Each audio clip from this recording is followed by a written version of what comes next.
فعل هذا بآلهتنا إنه لمن الظالمين.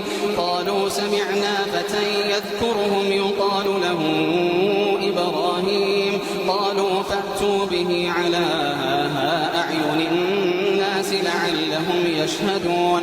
قالوا أأنت فعلت هذا بآلهتنا يا إبراهيم؟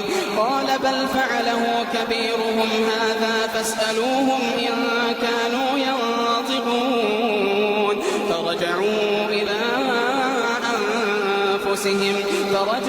إلى أنفسهم فقالوا إنكم أنتم الظالمون.